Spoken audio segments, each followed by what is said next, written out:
Buenos días, iglesia. ¿Cómo están? Bien. Cuando hay calor baja la energía a veces, ¿verdad? Dale un codazo al que está al lado tuyo con cariño y dígale que no te baje la energía. Así escuché nada más. Gracias, Naila, por guiarnos en este tiempo de oración. Qué bueno poder orar por España y por una familia valiente que está allá.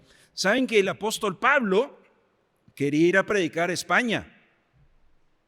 El apóstol Pablo quería ir a España y no le fue dado ese privilegio. Le fue dado el privilegio de predicar en muchos otros lugares, pero se quedó con las ganas de ir a España. Y qué bueno tener una familia ahí de valientes que están sirviendo al Señor y predicando también. Y qué bueno recordar hoy a varios valientes de la Biblia.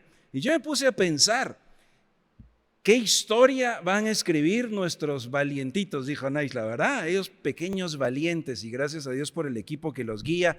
Toda la iglesia, no olvidemos esto, somos responsables. Dios nos pide en su palabra que todos nosotros, aunque no estamos en la clase de tierra de valientes, todos nosotros somos responsables de ser ejemplo y de enseñar a las nuevas generaciones. Todos nosotros. Aún si alguien dice, yo no tengo hijos, o los míos ya están grandes, o los míos se los regalo a usted, lléveselo. No, todos nosotros, jóvenes, adultos, adulto mayor, solteros, casados, con hijos, sin hijos, todos nosotros bíblicamente somos responsables de formar a las nuevas generaciones. Así que gracias a Dios por nuestros valientes. Hoy vamos a terminar una conversación sobre algunos valientes que hemos estado viendo en el Evangelio de Mateo. Valientes que vimos la semana pasada, que van aprendiendo algunas lecciones, ¿verdad? Recuerdan la lección en el mar, las lecciones con la tormenta, las conversaciones con Jesús. Y hoy vamos a hacer una mirada a un pasaje y vamos a cerrar esta conversación acerca de estos discípulos que seguían creciendo, valientes, que tenían mucho que aprender. Para ello, déjenme revisar aquí cómo estamos como iglesia. Así que, por favor, yo voy a hacer una pregunta y si usted califica, levante la mano. ¿Sí? ¿Quién se bañó? No, esa no. Otra.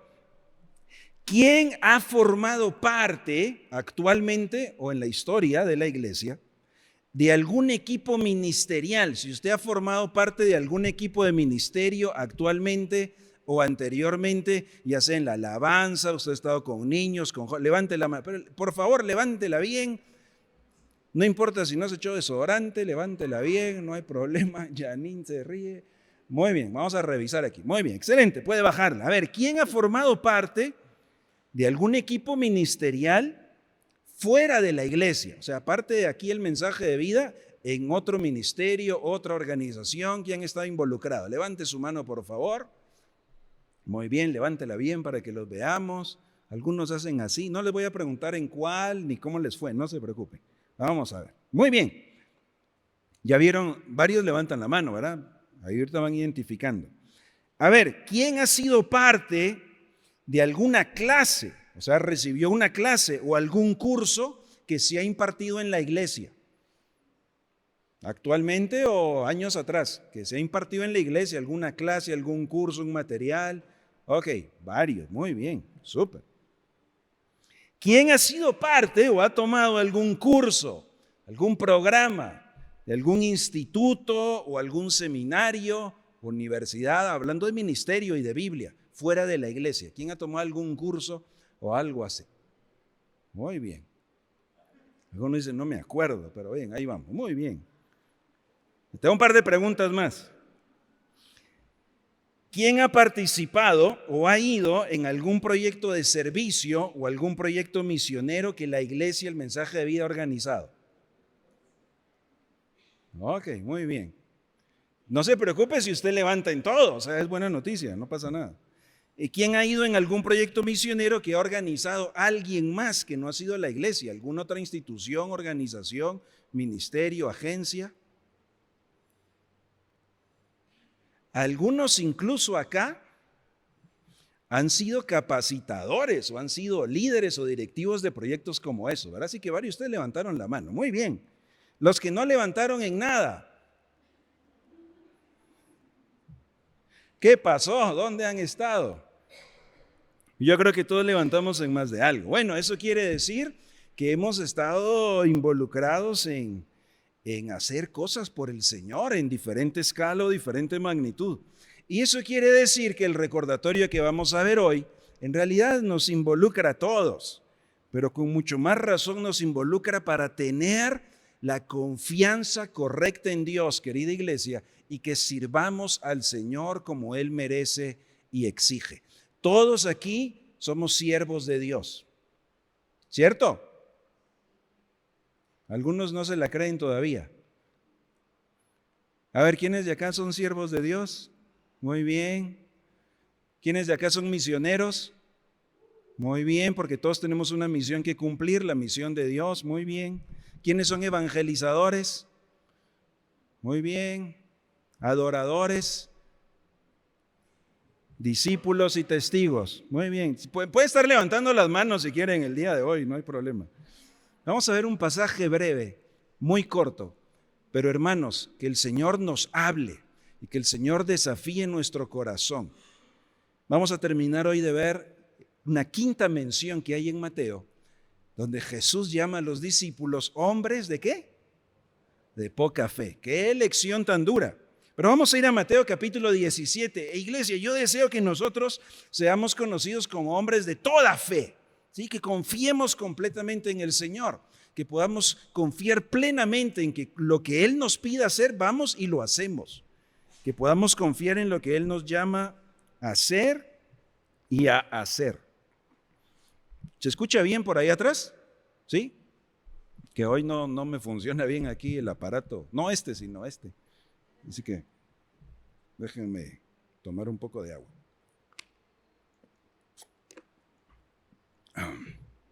Probando, ¿está mejor? No, igual. Déjenme echarme agua así. Vamos a ver. Mateo capítulo 17. ¿Cómo está nuestra confianza en Dios? Hemos visto que vamos a confiar en Él para la provisión necesaria y cumplir el llamado que nos ha pedido que hagamos. Hemos hablado de confiar en Él en medio del miedo, de las crisis, de la adversidad. Hemos hablado de confiar en Él y dar pasos de fe. La semana pasada también estuvimos leyendo la importancia de confiar en Él, escuchar su voz y buscar entender qué nos está diciendo Dios para unirnos a lo que Él nos pide. ¿Se recuerdan que los discípulos se quedaron confundidos con quién trajo el almuerzo, quién trajo el pan, verdad? Esa es escena en Mateo capítulo 16 y a veces Dios nos habla y nosotros no entendemos. Así que vamos a una quinta escena hoy, Mateo capítulo 17, permítanme leer a partir del verso 14.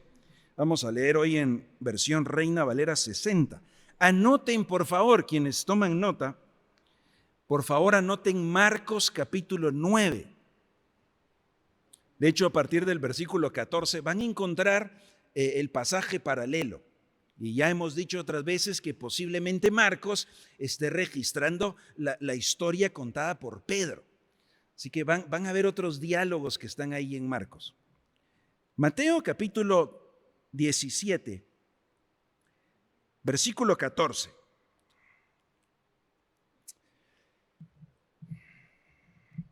De hecho, la escena anterior es la transfiguración, así lo va relatando Mateo. Así que acabamos de pasar un momento glorioso. 14. Cuando llegaron el gentío, o sea, las multitudes siguen buscando a Jesús, ¿verdad? Necesitan milagro, necesitan ayuda, necesitan provisión. Pues llegó el gentío, pero vino un hombre que se arrodilló delante de él diciendo: Señor, ten misericordia de mi hijo. Ten misericordia. Mi hijo es lunático, padece muchísimo. Muchas veces cae en el fuego y muchas en el agua. No podemos pasar por alto la angustia y la desesperación de este hombre por la necesidad que está pasando su hijo. Una situación complicadísima, por no decir casi imposible, ¿verdad?, de atender. Versículo 16. Bueno, hasta acá el versículo 15, todo parece muy normal, ¿no? Porque pues Jesús sanaba a las multitudes, hacía milagros. Pero en el versículo 16 encontramos un pequeño detalle. Y este Señor dice, yo he traído a mi hijo a tus discípulos, o sea, lo traje para que lo sanaran. Se los traje a los discípulos para que oraran por él, para que lo ayudaran, para que él pudiera estar ya bien. Lo traje a los discípulos, pero ellos, ¿qué les pasó? No lo han podido sanar. No sé qué preguntas les provoca aquí estar viendo esta escena. O sea, si ustedes fueran los discípulos, no podemos perder de vista que ellos ya habían sido comisionados, ya Jesús los había capacitado, ya Jesús les había entrenado y dado la autoridad para hacer esto. Por ejemplo, miren capítulo 10. Retrocedamos al capítulo 10 un momentito. Allí mismo en Mateo capítulo 10, versículos 1 y 8. Mateo 10, 1. Entonces, llamando a sus 12 discípulos, les dio autoridad sobre ¿qué? Los espíritus inmundos, para que los echasen fuera. Y además para sanar, ¿qué cosa? ¿Quién le dio esa autoridad a los discípulos? Jesús. Los discípulos ya habían visto a Jesús hacerlo, ahora Jesús les da no solo entrenamiento, sino les da toda la autoridad para que ellos vayan. Versículo 8. Aquí está la instrucción, Mateo 10, 8. Sanad enfermos, limpiad leprosos, resucitad muertos, echad fuera demonios. De gracia recibisteis, dad de gracia. Entonces, podemos afirmar que los discípulos en primera instancia habían visto a Jesús hacer estos milagros. En segundo lugar, habían sido comisionados. En tercer lugar, habían sido entrenados. Tenían la autoridad para hacerlo. Y ciertamente ya habían sido experimentados. Ya lo habían hecho. Por eso es que estaban acá atendiendo a la multitud, porque era algo que ellos ya hacían, de poder, así como Jesús atendía a la multitud y los sanaba, ellos también ahora estaban involucrados en esta función, digámoslo así, en este ejercicio ministerial. Solo que ahora tenemos un problema. No pudieron, oraron por este muchacho y el espíritu que tenía no salía. ¿Se pueden imaginar la escena? Papá desesperado, angustiado, trae a su hijo y los discípulos dicen, vamos a orar por él. Y oran por el muchacho y no pasa nada. Y todos se quedan viendo como, ¿qué pasó aquí? Dice, vamos a orar otra vez. Permítanos. Y vuelven a orar. Y no pasa nada. Entonces tal vez uno de los discípulos dice, voy a probar yo. Déjenme a mí. Y no pasa nada. No sé cuántos intentos hubo, no sé cómo fue la tensión en esa escena, pero lo que sí encontramos es que el papá dice, ¿saben qué? Mejor permítanme, me voy a llevar al muchacho, puedo hablar con su maestro. ¿Sí? Puede llamar al encargado de acá, por favor. Llamen al gerente. Gracias, jóvenes, ¿verdad? Por intentarlo, pero yo creo que necesito hablar con alguien más, alguien que sí pueda. No vemos aquí al hombre molesto, obviamente, ¿verdad? Lo vemos angustiado, afligido. Pero no pudieron, los discípulos ya habían hecho esto antes. En otras ocasiones les había ido bien, pero esta vez no pudieron. Versículo 17. Respondiendo Jesús les dijo, y aquí una pequeña pausa, ¿cómo le hubiera respondido usted a los discípulos? ¿Cómo les hubiera hablado? Yo sé que algunos son como muy dóciles, dicen, miren patojos, ¿verdad? Y les explica con cariñito, y sé que a otros son un poquito más emocionados, ¿verdad? Y tal vez los hubieran regañado. No sé qué les parecen las palabras de Jesús. Oh, generación incrédula y perversa. ¿Qué les parece ahí la conversación con Jesús? ¿hasta cuándo he de estar con vosotros? Aquí hay algunas palabras de liderazgo muy bonitas, ¿verdad? Jesús les dice, ¿hasta cuándo los tengo que soportar? ¿Y cómo se hubieran sentido ustedes si fueran los discípulos? Acá estamos en público. Aquí Jesús les está respondiendo muy en público.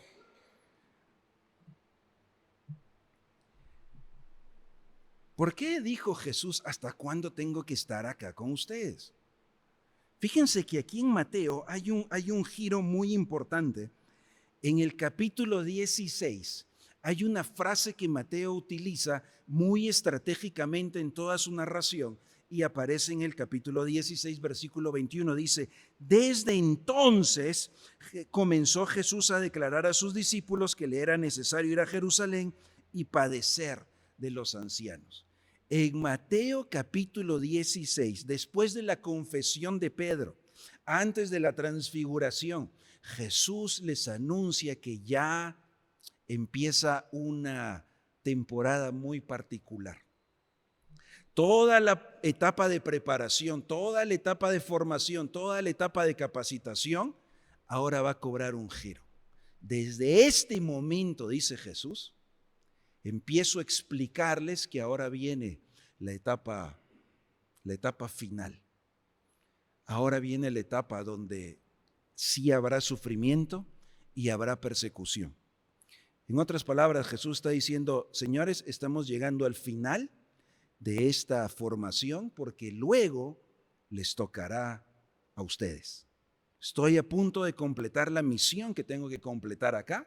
Señores, ustedes tienen que estar listos. Y entonces parece que el primer test, la primera prueba, después de esa narración, es estar con este hombre y su hijo. Y no pudieron. Algo que ya habían hecho antes, ahora no pudieron hacerlo. Y entonces después de que Jesús les ha entrenado, les ha formado, les ha capacitado y les dice, señores, ahora viene esa etapa donde voy a sufrir. Jesús, el Mesías, el Cordero de Dios, glorificando al Padre en obediencia, yendo a la cruz por nuestros pecados. Dice, señores, después de esto, ya es el turno, es el tiempo de ustedes. Pero no pudieron. Por supuesto que Jesús tenía que hacer un jalón de orejas. Dice, ¿hasta cuándo? ¿Que no les ha quedado claro cómo funciona? ¿Que no les ha quedado claro que ahora ustedes tienen que ser capaces? ¿Qué no les ha quedado claro que cómo funciona no es un tema metodológico? ¿Qué no les ha quedado claro que sean capaces significa que dependan de Dios para cumplir la misión? Parece que los discípulos se habían malinformado solitos ellos. Y por un lado, en cuanto a lo metodológico, como es algo que ya habían hecho y había funcionado, supongo que lo estaban haciendo igual, esperando el mismo resultado. Tal vez si lo puedo adaptar a nosotros, puesto que alguna vez ya todos los que estamos acá levantamos la mano, pues hay cosas que hemos hecho por el Señor, hemos servido, nos hemos involucrado, hemos estado muy activamente participando en diferentes proyectos. Ya sabemos cómo funcionan las cosas, ya sabemos cómo hacerlo. Ya sabemos cómo dirigir unos cantos, ya sabemos cómo dirigir una clase, ya sabemos cómo orar por alguien, ya sabemos cómo explicarle el evangelio a otro, ya sabemos cómo compartir una reflexión, ya lo hemos hecho, ya sé cómo se hace. Simplemente lo tengo que hacer igual y funciona bien. Ese es un aspecto metodológico. Bien dijo Naisla hoy, ¿verdad? Que llegar acá se ve diferente y acá uno se pone nervioso. Pues creo que siempre habrá que ponernos nerviosos. Siempre. El día que ya no nos ponemos nerviosos, ya no necesitamos del Señor. Porque ya puedo hacerlo. Ya sé, ay Dios, póngame 2 veces, yo puedo. No. Es que no es por un tema metodológico. Hoy vamos a escuchar en diferentes círculos que hay una forma correcta de hacer este tipo de oraciones por una sanidad, por la expulsión de un demonio, por pedir un milagro. Hay que decir ciertas palabras o hay que hacerlo de cierta manera. Metodológico. Ese no es el punto central. capaces, ustedes ya pueden. Sí, pero no en sus propias fuerzas, no en nuestra propia capacidad, no en nuestra propia inteligencia. Cuando se nos olvida que somos meros instrumentos, cuando se nos olvida que el poder no es nuestro, cuando se nos olvida que es por gracia, entonces las cosas no funcionan. Yo creo que el Señor en su misericordia, cuando uno simplemente lo ve como algo metodológico y lo piensa en su propia capacidad, autosuficiencia, yo creo que el Señor en su misericordia se encarga de que las cosas no funcionen. Pienso que es la gracia y misericordia de Dios. Es un recordatorio maravilloso que no es por nosotros, es por Él. No es para nosotros, es para Él. Así que Jesús les llama la atención. Jesús dice, ¿hasta cuándo? Es que ahora ustedes tendrían que saber hacerlo bien y ahora ustedes tendrían que poder hacerlo bien. Bien no significa en sus fuerzas, bien no significa metodológico. Bien significa confiando y dependiendo del Señor y su fuerza. Así que destaco dos cosas, querida iglesia. Número uno, todos los que estamos acá y que levantamos la mano varias veces, ya tenemos que poder hacerlo bien. ¿Sí? Tenemos que poder estar trabajando por el Señor. Sabemos cómo hacerlo. Así que no digan no. Cuando te inviten a hacer algo, no digas no. Cuando haya una invitación, anuncio a hacer algo, no digas no. Ya tienes que poder saber hacerlo. ¿Sí? Ya fuiste formado, capacitado. No pregunté cuántos años llevas en el Evangelio. Y no hay forma de poder decir, Señor, es que fíjese, Señor, que yo todavía no puedo. A mí no me sale. Entonces, pero usted es discípulo, ¿estás aprendiendo o no? Ya tienes que poder. Es más, ni siquiera habría que esperar a que nos inviten, ¿verdad? Trae propuestas, trae ideas. Dice, mira, yo quiero hacer esto. Realmente en la familia el mensaje de vida, cuando alguien viene y dice, mira, yo quisiera servir y hacer esto, yo quisiera ayudar, yo quisiera impulsar esto, yo quisiera, muy rara vez alguien recibe un no. Muy raro, es más, estoy tratando de recordar y hasta algunas cosas raras las hemos apoyado. ¿Por qué? Porque el servir a otros viene de Dios, no viene de nuestra carne. Si cuando alguien dice, yo quiero trabajar, pues démosle, hagámoslo. Que conste que no es lo mismo que deberían. Ese sí creo que no viene de Dios, porque eso es de hecho la responsabilidad y la culpa a otros. No, es debemos. Aquí voy, vamos. Pero iglesia, ya podemos. El Señor nos ha capacitado, nos ha preparado. Pero la segunda gran lección es que no olvides que no es en tus fuerzas, no es en tu capacidad. No es en los títulos que tú tengas, no es en los años de experiencia, no es en los grandes éxitos que hemos cosechado, es en la gracia y en la fuerza de Dios. Versículo 18. Jesús entonces reprendió al demonio, el cual salió del muchacho, y éste quedó sano desde aquella hora. En Marcos 9 pueden encontrar un poquito más del diálogo. Como dije, posiblemente Pedro, que estaba ahí, contó un poquito más. Para efectos de lo que Mateo quiere ilustrar, está condensado. Ahora viene el versículo 19. Después de que no funcionó y de que los regañaron, pobres los discípulos, entonces versículo 19, viniendo los discípulos a Jesús, pero aparte, o sea, ya no en público, ¿sí? Posiblemente cuando llegaron a casa, y posiblemente Jesús, podemos abordar un minutito, pero vamos allá al cuartito. Venga. No vaya a ser que aquí nos diga algo otra vez, ¿verdad? Probablemente, o sea, sin duda estaban confundidos, un poco avergonzados. Y no se rajaron, por cierto. No se echaron atrás. No dijeron, no, pues yo no parezco, ay, así me habla Jesús, ya me voy. O sea, no. No estoy a favor de hacer regaños al estilo acá de Jesús, no es porque Satanás le dijo a Pedro, no estoy diciendo que así vamos a hacerlo. Lo que estoy diciendo es que ellos de alguna manera estaban convencidos y estaban convenciéndose, entendiendo su llamado, no se echaron atrás, pero tenían algunas preguntas. ¿Qué pasó?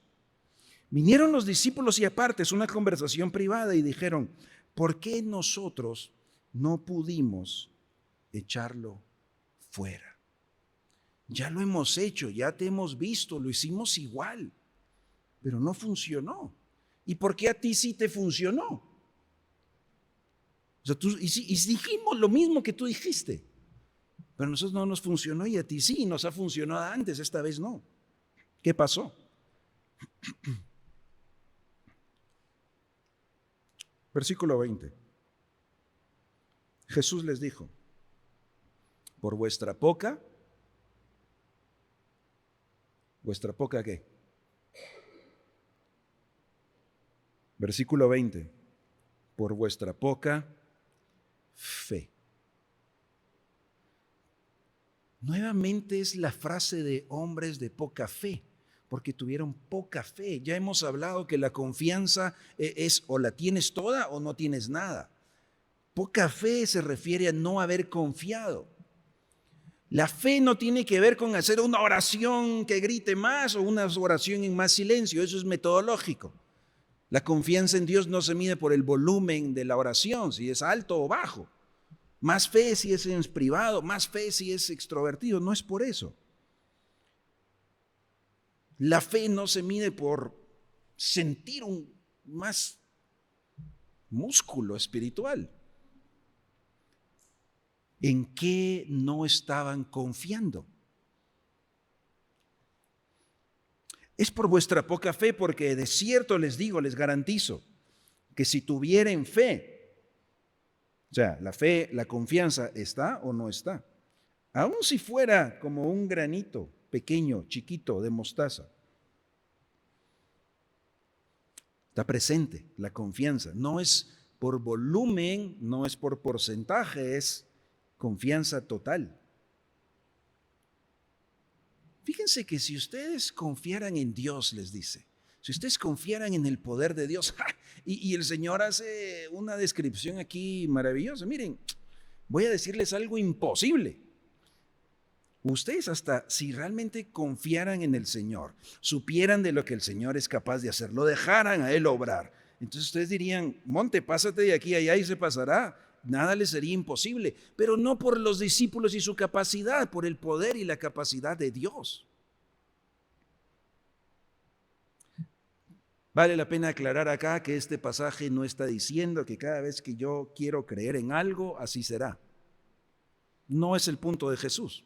Jesús no está explicándoles eso.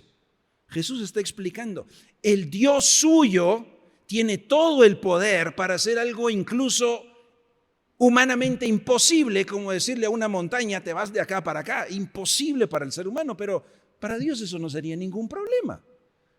No tiene por qué hacerlo y hasta ahora no hemos visto que haga algo así. Amanece un día y la montaña se ve que estaba allá, está del otro lado. Pero incluso algo que parece imposible para Dios no es cosa difícil. ¿Sí? Para Dios, ¿qué cosa va a limitar a Dios o imposibilitarlo de hacer? Ninguna. El problema es que los discípulos no estaban confiando en ese Dios poderoso que obrara, sino estaban confiando en su propia capacidad, en su propia experiencia e incluso en su propia metodología. Y por eso preguntan, hicimos la ecuación, la resolvimos igual, pero el resultado fue otro. ¿Qué pasó? ¿Dónde nos equivocamos en el procedimiento? Y Jesús dice, el problema no es del procedimiento, el problema es en dónde está su confianza. Si su confianza estuviera en el lugar correcto, ustedes están ante un Dios imparable, nada lo puede detener, nada se le pone al frente. Y lo que parece humanamente imposible, para Dios no sería, para nosotros que nos parecería imposible sacar un demonio de alguien, eso es cosa fácil. Lo que a nosotros nos parece inalcanzable, para Dios no es problema.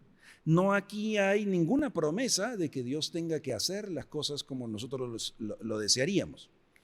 El punto de Jesús es, ustedes pensaron que la capacidad y el poder era de ustedes. que ustedes eran muy buenos ya para esto, pero no habían entendido la lección. Pusieron la confianza en el lugar equivocado. La falta de confianza y dependencia de Dios va a hacer que llevemos una vida cristiana fracasada. Poner la confianza en nosotros mismos para obedecer a Dios, para vencer el pecado, para servirlo a Él, va a hacer que llevemos una vida fracasada.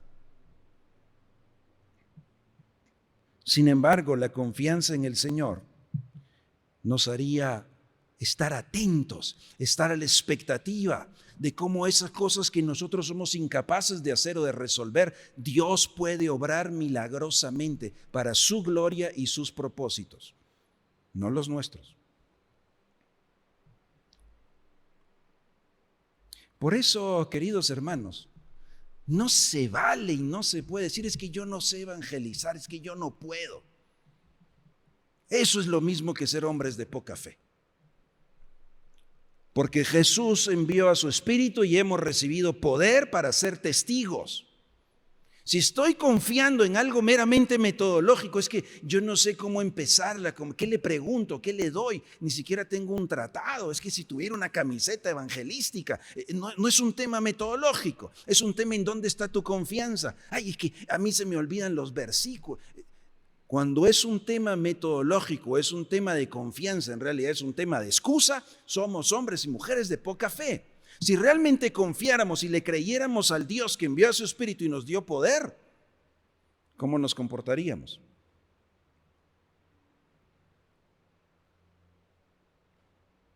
¿Realmente crees que el Espíritu Santo está en ti y tienes ese poder? Piense bien su respuesta. Porque si dice sí, entonces ¿cómo va a ser tu vida como verdadero adorador, discípulo y testigo? Si dices no, vamos a repasar el texto bíblico, a que nos convenzamos. Tienes al Espíritu Santo que te hace capaz de ser testigo. No en tu propia capacidad, no en tu propia fuerza. No es por un curso. Alguien me dijo acá una vez, no está presente, por eso puedo contarlo, para que no se sienta mal. Pero me dijo, es que yo no he evangelizado porque como no han puesto un curso de evangelismo, por eso no.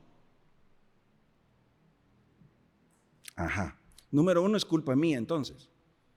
Es culpa, como yo no puse el curso, usted no lo... entonces es culpa mía, no es culpa suya. Número dos, como usted no tiene ni internet. Porque fíjese que allá ponga en Google curso de evangelismo, como usted no tiene acceso a libros, como no hay acceso a podcast, como... Miren, el que no quiere ir, todo le queda lejos. O sea, no es porque no hubo curso, perdón. Y entonces yo le pregunté, mira, ¿y cuando hicimos el curso tal, te inscribiste? No, fíjese que, sí, pues, ok. Mira, ¿y cuando hicimos la capacitación tal, te inscribiste? No, ¿cuándo hubo? Ni te enteraste. Ok, y entonces, no, mejor no siga, mejor voy a orar por ti, le dije, ¿verdad? ¿Para qué? Y por curiosidad, pon en YouTube, ¿verdad? Cómo hablar mi fe, cómo compartir el evangelio. No es culpa de alguien más. No hay curso, pues lo busco. Y cuando hay, pues vengo. Digo yo, pues, o sea, humildemente, digo, no hay muchos escenarios. Pero el tema central no es el curso al final de cuentas, es saber, creer, confiar que el Espíritu Santo está en ti y Él te da el poder y Él es la capacitación que necesitas. ¿Qué curso fueron en el Nuevo Testamento? ¿Qué tutorial vieron en el Nuevo Testamento? Es que como Jesús no nos dejó ahí un paso, si lo hubiera documentado, me hubiera dejado un manualito. Como Jesús no dejó nada, ni modo, ¿y ahora qué hacemos? ¿Se imaginan a los discípulos respondiendo algo así? Si Jesús nos hubiera dado aunque sea un folletillo, pues. No. Pero recibiréis poder cuando venga el Espíritu y me seréis testigos hasta lo último de la tierra. El Evangelio de Mateo, con estos hombres que están aprendiendo la lección, así imperfectos y torpes, El Evangelio de Mateo termina con ellos siendo enviados a ser discípulos a todas las naciones. Hermanos, el llamado no es solo a que prediques si alguien te pregunta esta semana acerca de tu fe. En primer lugar, el llamado es a que tú inquietes a otro con una conversación espiritual. Digamos que ahí empezamos. Pero el verdadero llamado es que lo hagamos en un nivel global, que seas parte de una misión global. Por eso somos parte de una misión local. No logro la local. El llamado no es, mira, comparte a alguien ahí si te acuerdas esta semana. No, es ve y haz discípulos hasta lo último de la tierra. ¿Quién? Los 11 que quedaron. ¿Qué son estos mismos pobres 11 que cómo se equivocaban y metían la pata? Tiene el mismo Espíritu Santo. Y acá quizás hasta hemos tenido más cursos que ellos, más clases.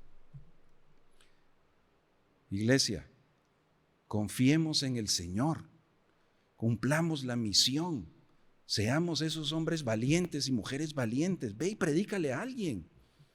Ay, si me equivoco, ¿tú crees que el Espíritu Santo puede poner palabras en ti para que digas algo que haga sentido o no? Sí, me parece imposible. Bueno, está bien, entonces te voy a decir, voy a orar por ti. Te parece imposible, pero tu Dios puede mover un volcán de un lado a otro. No sería difícil. Tu Dios puede poner palabras en ti, tu Dios puede guiarte, tu Dios puede ponerte claridad, tu Dios puede darte la gracia para que así como Felipe habló con el etíope, te puedas acercar a otros y hablarles. Pero tienes que dejar de confiar en ti. O más bien, si justamente es que yo ni en mí confío, exactamente. Estás confiando en tu no capacidad. Es que yo no puedo, por eso estás tan confiado que no puedes. ¿Confías en tu Dios? ¿Crees realmente en Él? Ese Dios que dices que tiene la capacidad de darte vida nueva, vida eterna, resucitarte de los muertos, ¿no te va a poder ayudar para que le expliques tu fe a alguien más? El pasaje termina acá en Mateo. Voy a hacer una pequeña otro día resolveremos aquí el anuncio, pero para que no se asuste nadie. Si ustedes leen este versículo o este pasaje en otras versiones, el versículo 21, no lo van a encontrar. Si ustedes leen Nueva Versión Internacional o Nueva Traducción Viviente, posiblemente el lenguaje actual, Dios habla hoy, no van a encontrar el versículo 21, no es un error de imprenta. ¿Sí? Algunos manuscritos, los más antiguos, no se encuentra el versículo 21. Cuando se reconstruye Mateo con los manuscritos o las copias de los más antiguos, no aparece el versículo 21. Cuando se reconstruye Mateo con manuscritos o copias de manuscritos más tardíos, o sea que pasaron más años desde que escribió Mateo, se encuentra este versículo.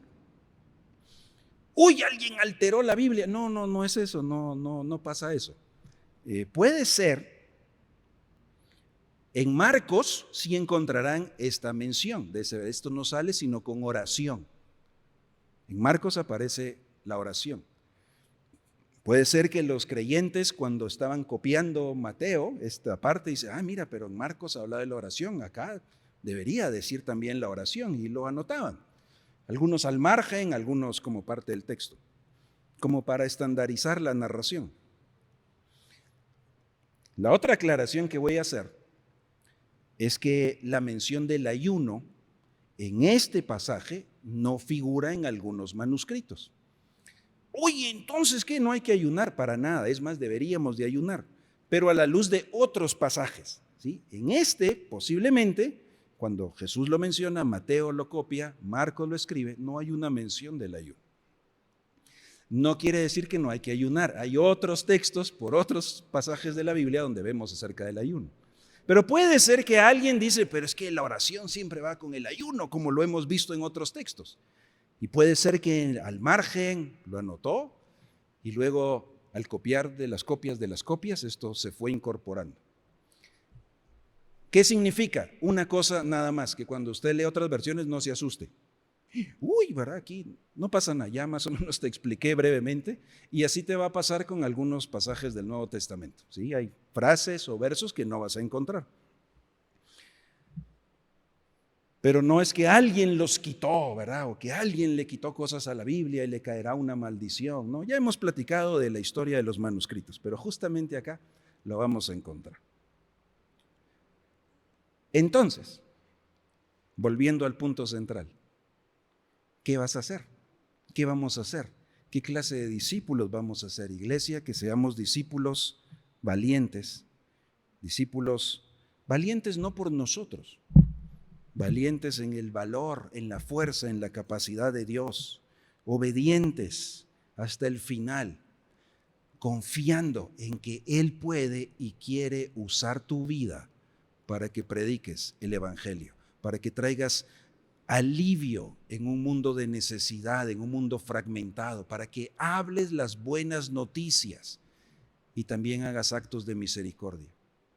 No porque tú sientes que puedes o no puedes, sino porque confías y crees en un Dios que sí puede, que Él sea el que nos use esta semana. Vamos a orar, ponte de pie, pongámonos todos de pie, digámosle al Señor nuestra oración. Desde lo más profundo del corazón, digámosle: Señor, aquí estoy, yo siento que a veces no sé, me confundo, soy imperfecto.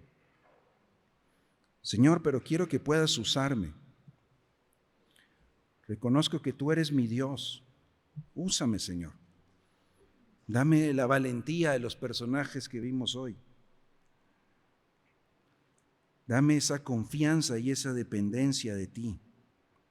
Señor, te pedimos que, como hijos tuyos, discípulos de Jesús, podamos ir en obediencia, cumplir lo que nos has encomendado, anunciar el mensaje de vida. Es por tu Espíritu Santo que nos da poder. Es por tu Espíritu Santo que nos ilumina. Es por tu Espíritu Santo que nos recuerda todas las cosas que enseñaste. Señor, que podamos cumplir nuestro llamado con valentía.